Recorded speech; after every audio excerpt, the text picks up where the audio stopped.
Hello बच्चों, आज हम करने जा रहे हैं बिजनेस ऑर्गेनाइजेशन का चैप्टर 3 प्लांट लोकेशन का। आज हम करेंगे थर्ड पार्ट। ओके, इसके ऑलरेडी 2 पार्ट अवेलेबल हैं मेरे चैनल पे, प्लेलिस्ट आपको मिल जाएगी डिस्क्रिप्शन में, उनको भी आप एक बार ज़रूर चेकआउट करना। तो अब तक हमने सीखा था कि फॉर्मेशन ऑफ बिजनेस कैसे होता है, उसके बाद हम प्लांट लोकेशन कैसे करते हैं, उसके बाद आज हम सीखेंगे कि प्लांट का लेआउट कैसे होना चाहिए। यानी कि अब आपने धंधा भी बना लिया, अब आपने ये भी देख लिया कि आपको धंधा किस जगह लगाना है, आपकी फैक्ट्री कहाँ लगनी है।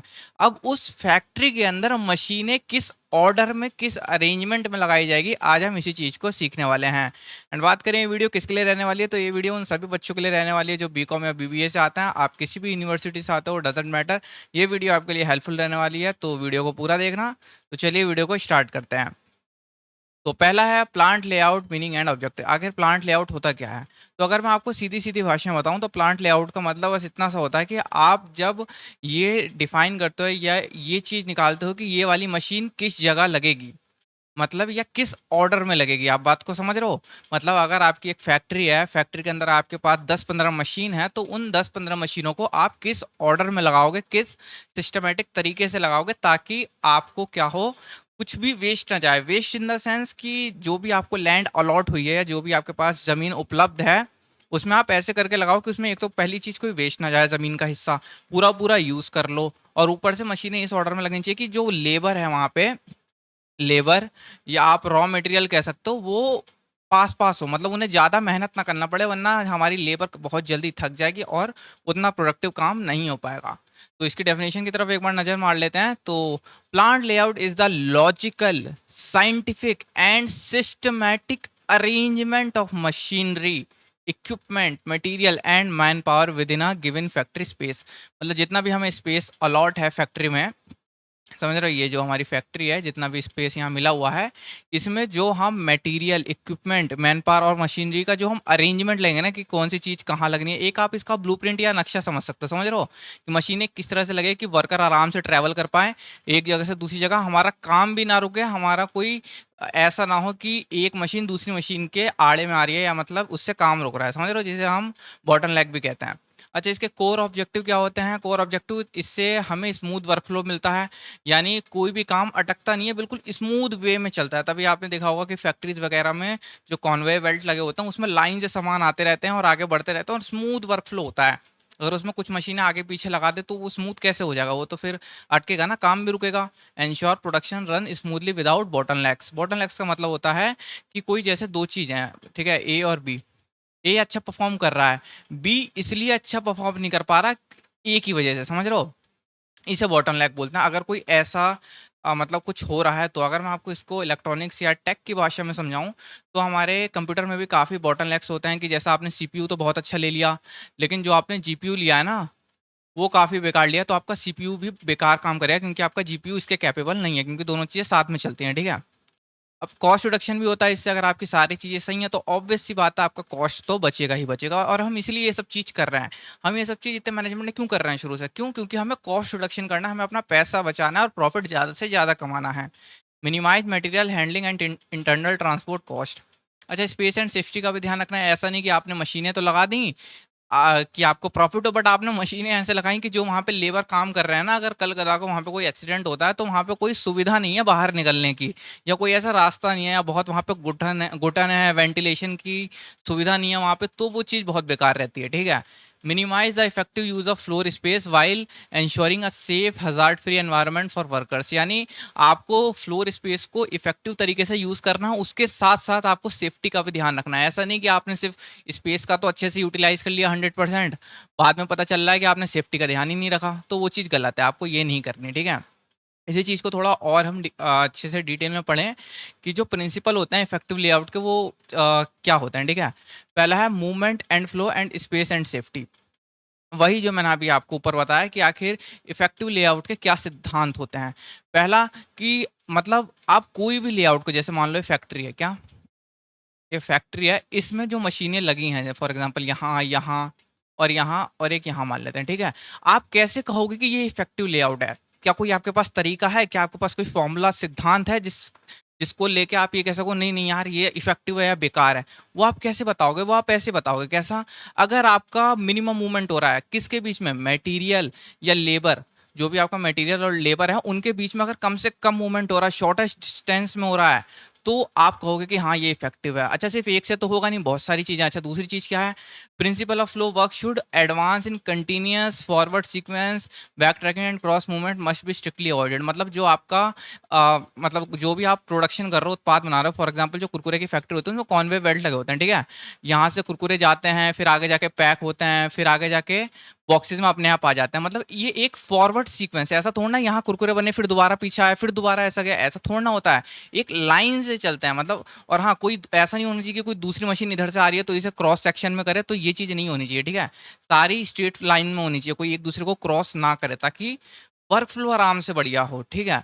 दूसरा है space and safety, cubic space utilisation, यानी जो आपको लैंड अलॉट हुई है वो आपको सिर्फ हॉरिजॉन्टली नहीं देखनी, आपको हाइट भी देखनी है। आप समझ रहे हो? अरे यार एक सेकंड, मैं बना ही देता हूँ क्यूब को, ठीक है। मतलब आपको ऊपर का एरिया भी अच्छे से यूज करना है। Effective layout utilise both horizontal floor area and vertical height area. जैसे कि आपने क्या करा, आपको जो लैंड अलॉट हुई है आपने नीचे तो बिल्कुल खाली रखा ताकि जो वर्कर्स हैं वो आराम से चल सकें, और जो ऊपर वाला फ्लोर है आपने वहां पे रॉ मटेरियल रख लिया, ठीक है। रॉ मटेरियल या कुछ ऐसी चीज रख ली जो नीचे बहुत जगह घेरती है। समझ रहे हो बात को? मतलब अच्छे से यूटिलाइज करना है स्पेस का, तब आप बोलोगे कि हाँ ये प्लांट लेआउट इफेक्टिव है। अगला है safety and satisfaction. The layout must prevent accident, reduce physical fatigue and provide adequate lighting and ventilation. यानी कि जो भी आपका स्पेस मैनेजमेंट है, जैसे भी आपने मशीनें रखी, एट द एंड उसके साथ साथ आप अच्छे से तो करोगे ही, उसी के साथ आपको सेफ्टी एंड सेटिस्फेक्शन का भी ध्यान रखना है, ताकि वो चीज़ करने के बाद एटलीस्ट जो वर्कर्स हैं हमारे, उन्हें अगर कोई एक्सीडेंट होता है तो उसकी सुविधा उपलब्ध हो कि कैसे कैसे क्या करना है। या वहाँ वेंटिलेशन अच्छे से होना चाहिए, ऐसा नहीं वहाँ पे लाइटिंग ही अच्छी नहीं है ना वेंटिलेशन अच्छा है, तो क्या वर्कर्स जो हमारे होंगे वो ऑब्वियस सी बात है वो बहुत जल्दी थक जाएंगे। समझ रहे हो बात को? तो ये चीज़ है, तो ये चीज अगर ये चारों चीज़ें हैं तो इससे आप ये कह सकते हो कि आपका जो प्लांट लेआउट है, जो मशीनें रखने का तरीका है, वो काफ़ी इफ़ेक्टिव है, बहुत अच्छा है आपका मशीनें रखने का तरीका, अगर ये 4 चीज़ें फ़ॉलो होती हैं तो। अच्छा ठीक है, क्या इन्हें एक ऑर्डर में रखने का क्या हमारे पास कुछ लेआउट है, मेथड्स हैं क्या हमारे पास? जी हाँ, इसके मेथड्स भी हैं, जो कि है टाइप्स ऑफ लेआउट। इसके टोटल 4 मेथड्स हैं, 4 मेथड बोल लो या लेआउट बोल लो, वो आपकी इच्छा है, ठीक है। मतलब इन 4 लेआउट से आप पता कर सकते हो कि आपको कौन-सा यूज़ करना है मेथड, ठीक है? अच्छा पहला आता है प्रोडक्ट या लाइन लेआउट, इन दोनों का दोनों एक ही नाम है, या प्रोडक्ट या लाइन लेआउट आप कुछ भी कह सकते हो, ठीक है? अच्छा इसमें क्या होता है, machine and equipment are arranged in the exact sequence of manufacturing operation required for the product. यानी इसमें हम सिर्फ 1 प्रोडक्ट बनाते हैं एंड वो एक ही प्रोडक्ट एक सीक्वेंस में होता है। इसमें सीक्वेंस में जैसे मशीन 1 से गई, फिर मशीन 2 में जाएगी, फिर मशीन 3 में जाएगी एंड फिर हमारा मशीन 4 में जाएगी। ऐसे सीक्वेंस चलता है, ऐसे नहीं कि पहले 1 से 2 में गई फिर दोबारा 1 में जा रही है, फिर आगे 3 में, ऐसे नहीं, एक सीक्वेंस होता है और एक प्रोडक्ट का। इसका सबसे अच्छा एग्जांपल क्या है, आप कुरकुरे ले सकते हो, कुरकुरे इसी ऑर्डर में बनता है, वो लाइन से बनता है, समझ रहे हो? एक कॉन्वे बेल्ट होती है जो सामान आगे जाता रहता है, आपने वीडियोज़ में देखा ही होगा, एंड ऐसी चीज़ें बनती हैं। अच्छा आइडियल यूज़ किसके लिए है ये? Highly standardised goods requiring continuous mass production and automobile assembly line और सॉफ्ट ड्रिंक बॉटलिंग। कहने का मतलब ये उसके लिए ज़्यादा हेल्पफुल रहता है जो मास प्रोडक्शन करता है, जो एक ही बार में इतना सामान बनाता है कि उसे ऑल ओवर कंट्री चीज़ों को डिस्ट्रीब्यूट करना है। फॉर एग्जांपल मोबाइल फ़ोन्स, आपने मोबाइल फ़ोन्स देखे हैं, लाइन से कॉन्वे बेल्ट होते हैं, सीपीयू धड़ाधड़ लगते हैं, उसके बाद रैम्स, चिप्स, बैटरी लाइन से लगते हैं, फिर आगे जाके बन जाते हैं। Same goes for soft drinks या कुछ भी ऑटोमोबाइल इंडस्ट्री असेंबली जो भी होती है, ठीक है, समझ रहे हो ना बात को? उसके बाद है एडवांटेज। क्या एडवांटेज है इसका? एडवांटेज ये है कि इसमें very low material handling cost लगता है, यानी जो ट्रांसपोर्टेशन का खर्चा होता है एक जगह से दूसरी जगह पहुँचाने का, वो काफ़ी कम होता है, ठीक है? स्पेलिंग को इग्नोर करना मेरी। एंड इसमें हाई प्रोडक्शन स्पीड भी मिलती है, ठीक है? दूसरा है प्रोसेस फंक्शनल लेआउट। प्रोसेस या फंक्शनल लेआउट आप कुछ भी बोल सकते हो। ये उनके लिए है machine performing similar operations are group together in one department, for example all drilling machine in one area. इसका कहने का मतलब है प्रोसेस और फंक्शनल लेआउट ये होते हैं कि आप एक से ज़्यादा प्रोडक्ट बना रहे हो, ठीक है। एक से ज़्यादा मतलब कैसे? आपका प्रोडक्ट का कोई स्टैंडर्ड नहीं है, मतलब आप वो प्रोडक्ट बनाते हो जो मार्केट में डिमांड है, ठीक है? मार्केट या जो कंज़्यूमर बोले, जैसे कंज़्यूमर को एक स्पेशल डिज़ाइन चाहिए, आप कुछ ऐसा सामान बनाते हो कि जब तक आपके पास ऑर्डर नहीं आएगा उस स्पेसिफिक डिज़ाइन का, आप तब तक नहीं बनाओगे। तो उसके लिए आप एक कॉन्वॉय तो लगाओगे नहीं ना, क्योंकि कॉन्वॉय में क्या होता है कि लाइन से एक ही प्रोडक्ट बनते हैं। अब आपको एक प्रोडक्ट नहीं बनाने, हो सकता है किसी कस्टमर को कुछ और चीज़ चाहिए या मार्केट कुछ और डिमांड कर रहा है, तो आप क्या काम करते हो, आप एक ग्रुप बना लेते हो। क्या? मशीनों के ग्रुप बना लेते हो। फॉर एग्ज़ाम्पल यहाँ पे वेल्डिंग का काम होगा और यहाँ पे फिनिशिंग दी जाएगी, ठीक है? तो वेल्डिंग के दौरान हम डिज़ाइन अपने हिसाब से चुन सकते हैं। तो जैसा डिमांड आएगा हम पहले वेल्डिंग में लेके जाएँगे, फिर सेकंड में हम फिनिशिंग में लेके जाएँगे। ऐसे मतलब ग्रुप्स बना देना। समझ रहे हो बात को? अलग-अलग डिपार्टमेंट। अच्छा, ये किनके लिए होता है? ये उनके लिए होता है non standardised goods produce in batches where flexibility is heavily required. मतलब ये वहाँ इस्तेमाल होता है जहाँ पे सामान अलग-अलग बनना होता है। मतलब एक जैसा नहीं दिखता, वो बैचेस में बनता है। समझ रहे हो? कि इस बैच के सारे प्रोडक्ट सेम होंगे, फिर उस बैच के सारे प्रोडक्ट सेम होंगे, मतलब अलग-अलग बैचेस, ऐसा होता है, ठीक है? अच्छा, इसका एडवांटेज क्या मिलता है? एडवांटेज ये मिलता है कि आप मशीनों का अच्छी तरीके से यूटिलाइज़ेशन कर पाते हो और हायर फ्लेक्सिबिलिटी होता है। मतलब अगर मार्केट में अब प्रोडक्ट क्या कहें कि डिमांड दूसरी हो गई, चेंज हो गई। अब आप कोई और डिज़ाइन आपको बनाना है, तो आप ईज़िली इस मेथड से बना सकते हो अगर आपके पास प्रोसेस या फंक्शनल लेआउट में मशीन्स रखी हुई हैं तो। समझ रहे हो? मतलब ये जितने भी लेआउट हैं, ये सब मशीन रखने के तरीके हैं कि आप मशीन कैसे रख सकते हो। आपकी जैसी नीड है, आप वैसे रखो। ठीक है? अच्छा, 2 तो ये हो गए, 2 और होते हैं, fixed position layout and combined cellular layout. पहले मैं आपको एक्सप्लेन करूँगा फिर ये। कंबाइंड सेलुलर लेआउट होता है उन दोनों का मिक्सचर, जो भी आपने प्रोडक्ट पढ़ा था और जो आपने प्रोसेस पढ़ा, ठीक है? उन दोनों का हाइब्रिड होता है।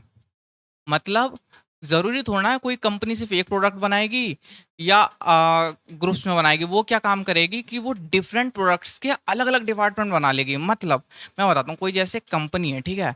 वो 5 तरीके के प्रोडक्ट बनाती है और वो पाँचों प्रोडक्ट मार्केट के हिसाब से हैं। मतलब अब वो 5 प्रोडक्ट के लिए कॉन्वे तो लगा नहीं सकती, पहला ऑप्शन तो होगा नहीं क्योंकि डिफरेंट प्रोडक्ट्स हैं। तो वो प्रोसेस चुनेगी, प्रोसेस में भी सबके डिपार्टमेंट होंगे। मतलब पहले प्रोडक्ट के अलग-अलग डिपार्टमेंट होंगे, फिर दूसरे प्रोडक्ट के अलग-अलग डिपार्टमेंट होंगे। समझ रहे हो बात को? फिर तीसरे प्रोडक्ट के अलग-अलग डिपार्टमेंट होंगे, मतलब पहला प्रोडक्ट जैसा डिज़ाइन चाहिए पहले यहाँ करो, फिर उसको फिनिश बनाओ, फिर कंज्यूमर के पास पहुँचाओ। Same goes for second product, जो कंपनी बना रही है, पहले उसका रॉ डिज़ाइनिंग करो एक डिपार्टमेंट में, फिर उसे फिनिश करो, फिर कंज्यूमर को भेज दो। ऐसे मतलब हर प्रोडक्ट का अलग-अलग डिपार्टमेंट होता है, तो उसे हम कंबाइंड सेलुलर लेआउट कहते हैं। A hybrid approach that integrates the advantages of both product and process layouts. इसमें हमें दोनों का एडवांटेज मिल जाता है। समझ रहे हो बात को? अच्छा, machines are grouped into cells to process specific families और सिमिलर पार्ट्स। मतलब वही जो चीज़ मैंने आपको बताई, डिफरेंट प्रोडक्ट्स होते हैं। हो सकता है कि ऑटोमोबाइल ही ले लो कि जैसे एक जगह रैम्स बन रही हैं, एक जगह एसएसडी बन रही है। समझ रहे हो? मैं असेंबली की बात नहीं कर रहा हूँ, मैं बनने की बात कर रहा हूँ, ठीक है? तो ये आई होप ये वाला टॉपिक आपको अच्छे से समझ में आया होगा। एंड लास्ट टॉपिक है हमारा फिक्स्ड पोजीशन लेआउट। अब इसमें क्या होता है? The product remains completely stationary due to its massive bulk और weight. Man material and machinery are move to the product. मतलब इसमें क्या होता है, जो चीज़ हम बना रहे होते हैं ना, वो इतनी भारी या इतनी बड़ी होती है ना कि हम उससे मूव नहीं कर सकते।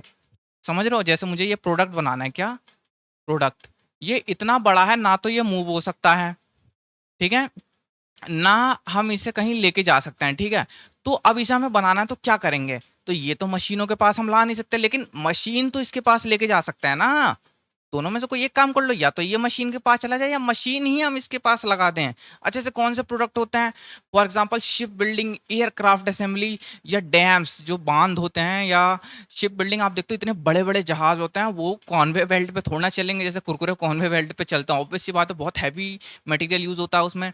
तो जितनी भी मशीनें होती है ना, वो सब वहीं लगा दी जाती है जहाँ पे ये चीज़ें बन रही हैं। समझ रहे हो बात को?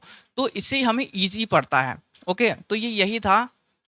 And modern manufacturing heavily relies on cellular layout for achieving both speed and flexibility। यानी जो मॉडर्न मैन्युफैक्चरिंग है, जो आजकल मतलब आधुनिक मैन्युफैक्चरिंग आप इंडस्ट्री देखते हो, वो ये वाला मेथड मोस्टली यूज़ करती है, जिसमें दोनों होते हैं, आपका प्रोडक्ट भी होता है और प्रोसेस भी होता है। ओके, तो आई होप ये वाला टॉपिक भी आपको अच्छे से समझ में आया होगा। एंड स्टिल अगर कोई आपको डाउट रह रहा है तो आप मुझे कमेंट सेक्शन में पूछ सकते हो, ठीक है? मैं ज़रूर से रिप्लाई करूँगा। अगला टॉपिक है फैक्टर्स अफेक्टिंग लेआउट डिसीजन। अगर आपने यहाँ तक वीडियो देखी है तो आप ये खुद ही बता दोगे कि ऐसी कौन-सी चीज़ें हैं जिससे आप अपना लेआउट बदल दोगे। मतलब ऐसी बात कि मैं वो आपको बोलूँ और आप कहो कि ठीक है, इसने ये बात बोली, अब मैं मशीन यहाँ ना लगा के यहाँ लगाऊँ या यहाँ ना लगा के यहाँ लगा दूँ। तो ऐसी कौन-सी बातें हैं? ऑब्वियस सी बात है, nature of product, volume of production and types of machinery. यानी आपका प्रोडक्ट का नेचर क्या है? क्या आप कोई ऐसा प्रोडक्ट बना रहे हो जो चेंज नहीं करना आपको? समझ रहे हो? जो आपको चेंज करना ही नहीं है, चेंज नहीं करना तो आप प्रोडक्ट लाइन मेथड यूज़ कर सकते हो। उसमें क्या होता है, एक ही सेम प्रोडक्ट मास प्रोडक्शन पे बनता है।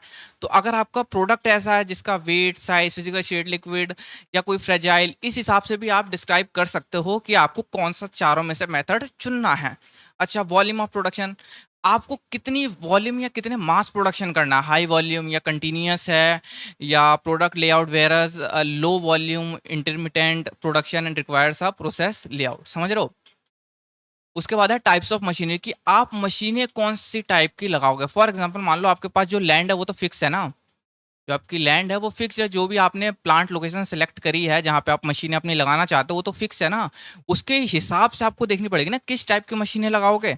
तो इससे भी काफ़ी डिपेंड पड़ता है कि आपकी मशीनें किस टाइप की हैं, उस हिसाब से उस लैंड में वो फिक्स हो पाएँगी। Heavy static machinery must be grouped carefully, whereas lighter movable tools offer far greater flexibility in layout planning. यानी जो हैवी-हैवी है उन्हें एक तरफ रख दो, और जो मूवेबल है जैसे होता है ना पेचकस, प्लास वगैरह, छोटे-छोटे टूल्स वगैरह, उन्हें एक तरफ रख दो। अगर उन्हें भी इसमें मिला दोगे तो फिर काफ़ी दिक्कतें होंगी ना। तो यही चीज़ यहाँ पे ये कहना चाह रहे हैं, ठीक है? आई होप ये आपको पूरा टॉपिक अच्छे से समझ में आया होगा। एंड स्टिल अगर आपके मन में कोई डाउट है तो आप मुझे कमेंट कर सकते हो, मैं ज़रूर से रिप्लाई करूँगा, ओके? तो इतना ही था इस वाली वीडियो के लिए। आगे पढ़ते रहिए एंड आगे बढ़ते रहिए। मिलते हैं नेक्स्ट वीडियो में।